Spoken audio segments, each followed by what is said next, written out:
Shri Swami Samarth Austro remedies हबमध्ये आपले स्वागत आहे। आज आपण पाहणार आहोत की आपण आपल्या देवघरामध्ये जो नारळाचा कलश ठेवतो तो ठेवणं योग्य आहे का। तर तुम्ही जर त्याची रोज पूजा करत असाल तर तो तुम्ही नक्की ठेवा।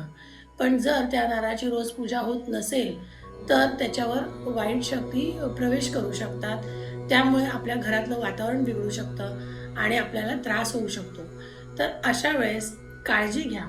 रोज पूजा होत असेल तर हा नारळ ठेवा, अन्यथा ठेवू नका। कारण आपल्याला कुलस्वामिनी किंवा कुलदेवत म्हणून हा नारळ आपण तिथे ठेवत असतो आणि त्याची आपण पूजा करत नाही, त्यामुळे त्याचा आपल्याला त्रास होतो आणि आपल्या घरातलं वातावरण बिघडू शकतं आणि आपल्याला मानसिक शारीरिक त्रास व्हायला सुरुवात होते। जर तुम्ही रोज पूजा केली तर नक्की ठेवा।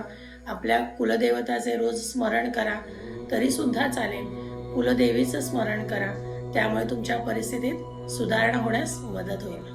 धन्यवाद।